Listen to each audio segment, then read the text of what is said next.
starting with origin and evolution of life. In that 5.2 chemical evolution of life, which is also called it as a self-assembly theory of origin of life. Okay, so हे theory का आहे? So this theory is all about how the different type of chemical on earth and they are forming a first life. त्याने काय केलेलं आहे? प्रोटोबायंट like a single cell animals formation of life, that is chemical मुळे हे formation झालेलं आहे.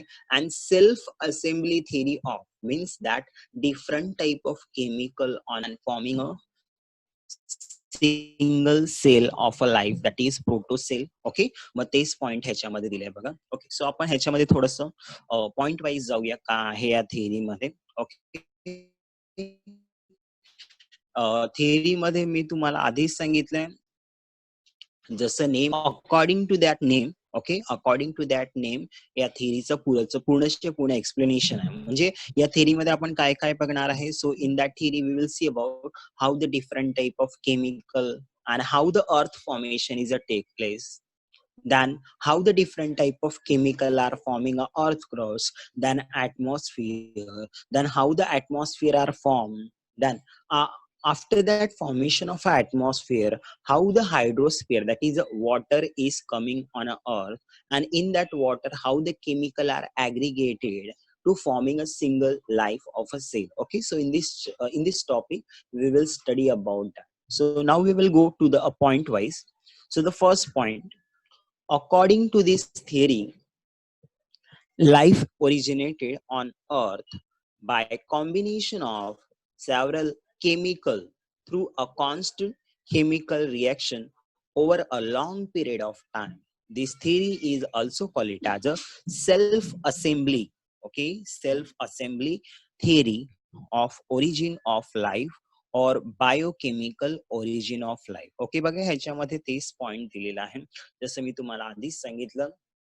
So according to this theory, different type of chemical on earth at that time they are came together and they are aggregated and a different type of a chemical reaction. म्हणजे जे chemical होतं त्यावेळी अर्थवरती त्याच्यामध्ये काय झालेलं आहे, constant exposure होऊन त्या केमिकल मध्ये different type of chemical reaction झालं. and because of that chemical reaction, okay, because of that chemical reaction of first cell आणि बायोकेमिकल ओरिजिन, म्हणजे केमिकल मुळे first living organism, that is called as a biochemical. Bio means living, chemical means a different type of chemical are present in that and they are forming a single cell like organism. Okay, so this is all about the definition of that topic and a definition of that chemical evolution of life. Now the next point, who will postulated that theory and who will find out that theory. So this theory was first formulated by Haeckel. Okay, so this theory was first formulated by Haeckel and later it was developed by Russian scientist Alexander I. Oparin. Okay, Alexander Oparin in 1924 and a British biologist JBS Halden in 1929. बघा ह्याच्यामध्ये तीन वेगवेगळ्या scientist working आहे. The first one scientist जे picture ह्याच्यामध्ये दिलेलं आहे, it is about the scientist Haeckel, ज्याने फर्स्ट या थेअरीला प्रपोज केलेला आहे आणि फाइंड आउट केलेला आहे. Then the second one scientist, that is a Russian scientist Alexander Oparin, and the third one scientist in 1929, that is JBS Halden. Okay, so these three scientists have developed this theory. Okay, so according to this theory, okay, according to this, chemical evolution can be divided into so many steps. Okay, now we are going to a different type of step in that.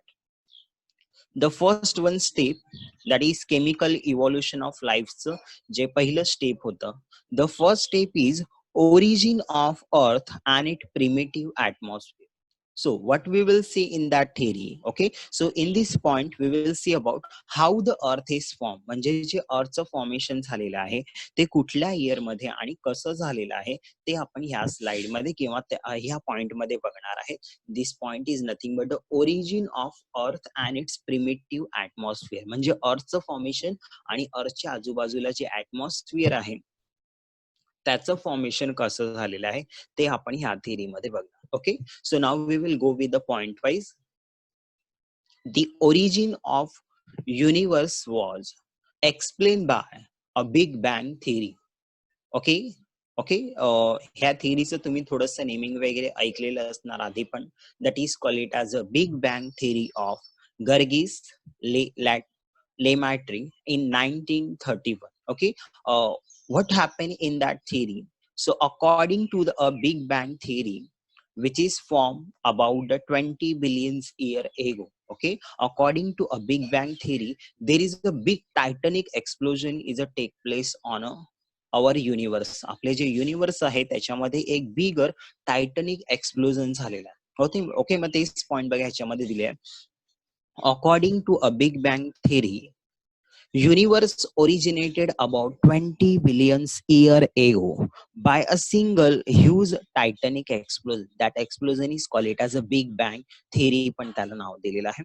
As a universe expanded, आणि ते जे universe जे form झाले 20 billion year ago मध्ये एक बिगर explosion झाल्यानंतर, okay, so as this universe expanded, the temperature decreases. जसं जसं ते युनिवर्स किंवा जे पण एक्सप्लोजन झालं ते हळूहळू एक्सपांड होत होतं. So at that time temperature of that universe is decreasing. जसं जसं ते एक्सपांड होत होतं मग तसं काय होतंय, टेम्परेचर डिक्रीज होत आहे. And various galaxies of solid object were form. Okay, आणि त्याच्यामुळे काय झालं, त्याच्यामध्ये वेगवेगळं जे पण एक्सप्लोजन मध्ये स्मॉल स्मॉल पार्ट फॉर्म झालेले आहे. So these are called it as a galaxies of a solid object were form. म्हणजे त्याच्यामध्ये छोटं छोटं छोटं छोटं असं काहीतरी पार्टिकल फॉर्म होते. छोटे means these are nothing but a bigger. म्हणजे जसं आपल्या त्याच्यामध्ये एक प्लॅनेट म्हणजे कुठला आहे, अर्थ आहे, म्हणजे एक बिगर. बट त्या थिअरीनुसार जर बघायला गेले तर एक ते स्मॉल ऑब्जेक्ट म्हणजे स्मॉल सॉलिड ऑब्जेक्ट होतं. ओके, मग तेच पॉइंट दिले बघा. As a universe expanded, the temperature decreases and the various galaxies of a solid object were formed. Okay, so in that, a Milky Way is one such a galaxy of which our solar system is one small part. आणि त्याच्यामध्येच एक जे part होतं ते part म्हणजे solid object म्हणजे milky way. Now can see in this diagram. असं थोडंसं हे करा. This is nothing but a one type of a milky way. So milky way in a such a galaxies of which our solar system is formed, and it is a small part. Okay, आणि त्याच्यामध्येच काय आहे, आपलं जे solar system आहे त्याचं एक formation झालेलं आहे एका मिल्की वे पासून. नाउ अर्थ बद्दल त्यांनी दिलेलं आहे. Earth is one of the planet of a solar system, आणि त्या सोलार सिस्टीम मधलं अर्थ हे एक प्लॅनेट होतं. And it is originated about 4.6 billion years ago. Okay, बघा 20 बिलियन इयर एगो मध्ये एक बिगर टायटॅनिक एक्सप्लोजन झालेलं, that is called it as the big bang. आणि त्या त्या ह्याच्यामध्ये काय झालं बघा, आपण ह्या स्लाइड मध्ये टोटल काय बघितलंय. सो ह्या स्लाइड मध्ये आपण बघितलं अबाउट द 20 इयर्स एगो एक बिगर टायटॅनिक एक्सप्लोजन झालेला आहे. आणि because of that titanic explosion there is a formation of, okay, there is a formation of universe is formed. And from that universe, when that universe is expanded, so the temperature is decreasing. As the temperature is decreasing, there are small galaxies and a Milky Way are formed. And from that one of the Milky Way is our solar system. आणि त्याच्यामध्ये एक जे milky वे आणि जे object होतं that is nothing but the our solar system. आणि त्या solar system मध्ये एक छोटस प्लॅनेट म्हणजे आपलं हे अर्थ आहे. अँड एस्टिमेशन जर ह्याचं बघितलं, so it is originated about 4.6 billion year एगो. म्हणजे आपल्या अर्थचं फॉर्मेशन हे 4.6 बिलियन इयर एगोला झालेलं असणार. हे थोडस ह्याचं हॅलो, काही क्वेश्चन वगैरे आहे कुणाचं? सर हा, सर ते 20 बिलियन इयर्स अगो जे टायटॅनिक एक्सप्लोजन झालं ते कसलं एक्सप्लोजन झालं होतं? मीन्स समजलं नाही मला काय विचारलं. मीन्स सर एक्सप्लोजन म्हणजे कोणत्या तरी एखाद्या याचं एक्सप्लोजन होतं, तसं एक्सप्लोजन कसलं हा झालं होतं 20 बिलियन हा इयर्स अगो? एक्सप्लोजन म्हणजे कसं झालं असतं, कसलं झालेलं असं विचारता, कुठल्या ऑब्जेक्टचं वगैरे. ऑब्जेक्ट म्हणजे हा आता त्यावेळी कुणी बघायला तर गेलं नाही की हे, बट हे एक थोडंसं एस्टिमेशन आहे. आणि त्याच्यामध्ये जसं आपण म्हणतो ना की आपलं जे प्लॅनेट, आपण अर्थ प्लॅनेटवर आहे, मग तसं आपलं जे सोलार सिस्टीम आहे त्याच्यामध्ये आजही आपण बघितलं तर ते स्मॉल स्मॉल पार्टिकल आहे, मग ज्याला आपण ग्रह किंवा हे वेगवेगळं ऍस्टेरॉइड वगैरे जे पण म्हणतोय, मग ते जे आहे ते त्या एक्सप्लोजनचं छोटं छोटं पार्ट्स आहे असं आपण थोडंसं एस्टिमेट करू शकतो की ते त्याचंच लहान लहान छोटंसं पार्ट होतं. आणि हे एक थोडंसं बिग एक्सप्लोजन झालेलं.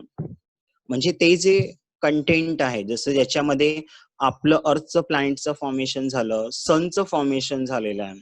ओके, म्हणजे हे जे पार्टिकल जे फॉर्म झाले, ते पार्टिकल मधूनच अर्थ प्लॅनेट, सन आहे किंवा वेगवेगळं फॉर्मेशन झालेलं आहे. एक्झॅक्टली ते कसलं आहे ते आपणही सांगू शकत नाही, कारण की हे जस्ट एस्टिमेशन आहे. No one have seen that. Hello. हा ओके सर. म्हणजे ह्याचं एक जर बघायला गेले तर प्रॉपरली आपण सांगू शकत नाही की काय झालंय. हे आपण जस्ट एस्टिमेशन आहे. म्हणजे मी तुम्हाला आधीच सांगितलं की हे जे टॉपिक आहे थोडंसं इमॅजिनेशन वर आहे. हा जो टॉपिक आहे थोडंसं त्याच्यामध्ये इमॅजिनेशन जास्त आहे. म्हणजे आताचे जे आधीचं पार्ट आहे ना, ज्याच्यामध्ये अर्थचं फॉर्मेशन कसं झालेलं असणार किंवा वॉटर कसं आलेलं आहे, मग त्याच्यामध्ये काही ज्या थिंग्स आहेत त्याला आपण केमिकली प्रूफ करू शकतो. पण हे जे फॉर्मेशन आता हे एक्सप्लोजन झाले हे आपण कसं म्हणू शकतो की आजही जर आपण सोलार सिस्टीम बघितलं तर त्याच्यामध्ये लहान मोठं एक्सप्लोजन होत असते आणि मग डिफरंट डिफरंट काहीतरी चेंज होत असते. मग तेच पॉइंट त्याच्यावरून त्यांनी हे थोडंसं एस्टिमेशन घेतलेलं आहे की एवढ्या वर्षाआधी असं असं काहीतरी एक्सप्लोजन झालेलं असणार आणि त्याच्यामधून असं असं काहीतरी फॉर्मेशन झालेलं असतं. त्याचं एकदम एक्झॅक्टली काय झाले असणार ते तर आपणही सांगू शकत नाही की काय आहे, बिकॉज हे सर्व एक इमॅजिनेशन पॉइंट आहे, त्याच्यावरून आपण घेतो. ओके, सो आपण थोडंसं पुढे जाऊया. आणि टॉपिक थोडंसं असंच आहे. आधीचे जे थोडेसे टॉपिक आहे, म्हणजे आत्ताचं जो थोडंसं स्लाइड आहे ना, त्याच्यामध्ये हा टॉपिक थोडंसं असंच आहे की त्याचा आपण केमिकली काय एवढं हे मिळत नाही, तसं त्या टाईपचं आहे ह्याच्यामध्ये. ओके, सो आपण थोडंसं पुढे जाऊया. कुठे होते आपण? Just a minute. So we have completed about this slide. आपण ह्या स्लाइड बद्दल आपण ह्याच्यामध्ये बघितलं. आपण आता थोडंसं पुढे जाऊया. ह्या स्लाइड मध्ये आपण बघितलं. Just a minute. Okay, so what we have seen in the slide, so we have seen that in that slide about the 20 billions year ago there is a one big explosion is a take place, that is called it as a big bang theory. And according to this theory, as a as that big explosion was a take place, from that explosion our universe is formed. As a universe is expanded, so it will be decrease in a temperature. As a temperature decreasing, a small a solid object are formed, that is called it as a milky waves of a galaxies are formed. And from that our solar system is formed. आणि त्याच्यापासून आपलं solar सिस्टीमचं formation झालेलं आहे. आणि त्या solar system मध्ये एक planet मधले आपलं अर्थ हे एक प्लॅनेट आहे. आणि त्याच्यामध्ये it is about 4.6 billion year एगो अर्थचं फॉर्मेशन झालेलं असणार हे त्याच्यामध्ये सांगितलं. आता ह्याच्यामध्ये थोडंसं अजून पुढे जाऊया, काय दिले ते बघूया. नाउ द नेक्स्ट पॉइंट, जे मिल्की वेव्ह आपण बघत होतो त्याच्याबद्दल आता परत दिले बघा. Next point, when Milky Way is a form, okay, when a Milky Way and Earth is formed, when Earth is formed, it was a rotating cloud of hot gases and a cosmic dust, and that condition is called it as a nebula. Okay, जेव्हा अर्थचं formation झालेलं असणार, मग तेव्हा आपण आधीच सांगितलंय की अर्थचं formation हे एका टायटॅनिक एक्सप्लोजनने झालेलं आहे. मग whatever that planet earth is formed at that time when they are forming it is not look like a today म्हणजे आज जसं आहे तसं नसणार. So it is all about rotating cloud. Okay, ह्याच्यावरती काय आहे अर्थचं जे फॉर्मेशन झालं त्याच्यामध्ये रोटेटिंग क्लाउड आहे. Than other than that there is a presence of a hot gases and a cosmic dust, call it as a nebula. आणि त्या कंडिशनला त्या अर्थ मध्ये जे ते आहे रोटेटिंग क्लाउड आहे, हॉट गॅसेस आहे आणि कॉस्मिक डस्टचं इमिशन करत आहे, त्या जे अर्थचं नेमिंग ह्याच्यामध्ये दिलं at that time that is call it as a nebula. Next condition मध्ये काय झालं बघा, the condensation and cooling result in a stratification of a heavier element like a nickel and iron passing through the core and a lighter one that is a helium, hydrogen, nitrogen, oxygen and a carbon etc remaining on the surface. म्हणजे बघा काय झालंय की असं समजा की जे solar system form झालं त्या सोलार सिस्टीम मध्ये सनचं फॉर्मेशन झालेलं आहे, अर्थचं फॉर्मेशन झालेलं आहे, बट जे सन आहे ते आज पण काय आहे त्याच्यामध्ये अजूनही फायर होत आहे सन मध्ये. मग आता तर काय झालं बघा, at that time when that two or both of them are formed, that is a earth and different type of planets formation झालं. But at that time when there is a explosion is a take place, at that time sun and earth is near to them, त्यांचं जे distance होतं ते त्यावेळी फार कमी होतं.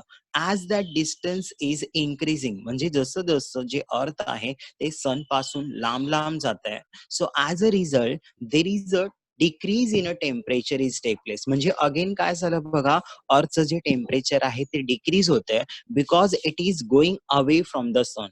सनच्या लांब लांब जसं हे अर्थ जात आहे मग तसं त्याच्यामध्ये काय झालेलं आहे टेम्परेचर त्याचं डिक्रीज झालं आणि त्या टेम्परेचर डिक्रीज झाल्यामुळे काय झालेलं आहे कंडेन्सेशन आणि कूलिंग. ओके, तेच पॉइंट आहे दॅट इज कंडेन्सेशन म्हणजे वॉटरचं वेपर जे आहे ते वॉटरमध्ये कन्वर्ट होते. मग तसंच याच्यामध्ये जे रोटेटिंग क्लाउड वगैरे होते ते जसं त्याचं टेम्परेचर लो झालेलं आहे, so that rotating cloud consist of a different type of a element. म्हणजे ते जे रोटेटिंग क्लाउड किंवा जे अर्थ होतं त्याच्यामध्ये जे पण थिंग्स होते these are all different type of element.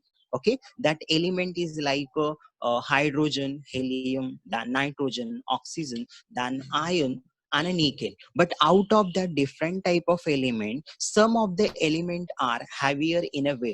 जसं आज पण आपण घेतलं तर आयर्न किंवा निकेल बघितलं तर ह्याचं कंपॅरिझन आपण हायड्रोजन, हेलियम आणि नायट्रोजन बरोबर केलं, मग ह्याचं काय आहे वेट हाय आहे. Okay, so out of that different type of element present in that nebula, the element which is higher in weight, they are settled down and forming a core. core म्हणजे जे अर्थचं सॉइलचं formation आहे त्याचं formation कोणी केलेलं आहे, म्हणजे core म्हणजे अर्थचं main part आपण सॉइलचं जे लेअर मध्ये बघतोय अर्थ मध्ये डिग केल्यानंतर मग ते सर्व जे पार्ट आहे this is nothing but heavier element. Today पण आज पण आपण बघा एखादं मॅग्नेट घ्या आणि तुम्ही सॉइल वरती टच करा तर तुम्हाला ते जे सॉइलचं पार्टिकल आहे ते मॅग्नेट वरती स्टिक होताना दिसतंय. So why they are sticking, because these are all iron. Okay, so the heavier element at that time because of a condensation and a cooling, that heavier element those having a high weight they are settled down and forming a earth crust. अर्थचं जे surface आहे म्हणजे soil आहे त्याचं formation केलेलं आहे जे हॅवियर element आहे त्याने. And the lighter one element, the lighter one element that is like a helium, hydrogen and a nitrogen and oxygen and carbon. Okay, आज पण हे जे एलिमेंट आहे ते कुठे प्रेझेंट आहे तर आपल्या सरफेस मध्ये जे आपलं ऍटमॉस्फिअर आहे त्याच्यामध्ये. So all these element which are lighter in weight, ज्यांचं वेट कमी होतं ते कुठे ऑक्युपाय झाले, so they are occupy in a atmosphere. आणि मग त्याने कसलं फॉर्मेशन केलेलं आहे ऍटमॉस्फिअर. आणि आज पण जर आपण प्रूफ वाईज बघितलं तर जे हे जे एलिमेंट आहे like oxygen, nitrogen, hydrogen and element, so all these element are also present in a surface. म्हणजे आपल्या ऍटमॉस्फिअर मध्ये हे आताही प्रेझेंट आहे. मग तेच पॉइंट त्यांनी दिले. Now the next point, they form the atmosphere of अर्थ. आणि त्याच्यामुळे आजचं जे ऍटमॉस्फिअर आहे तसंच ऍटमॉस्फिअर बट थोडंसं डिफरंट, कारण त्यावेळी जे ऑक्सिजन होतं ते युजेबल ऑक्सिजन नव्हतं and today we can use this oxygen. Okay, so the primitive type of atmosphere of earth was quite different from present one. म्हणजे आजचं जे ऍटमॉस्फिअर आहे त्याच्यापेक्षा ते फारच वेगळं होतं because it was reducing type and devoid of free oxygen. म्हणजे आजचं जे ऍटमॉस्फिअर आहे त्याच्यामध्ये जे ऑक्सिजन आहे, we can use that oxygen. Okay, we can use that oxygen for respiration. आपण किंवा जे दुसरे अॅनिमल्स आहेत ते त्याला यूज करू शकतात. बट त्यावेळी जे ऑक्सिजन होतं, इट विज not react with the other element. म्हणजे ते दुसऱ्या बरोबर रिॲक्ट होत नव्हतं. अशा टाईपचं ऑक्सिजन होतं. And this type of atmosphere is called as a reducing and devoid of a free oxygen. Okay, now we are going to a next slide.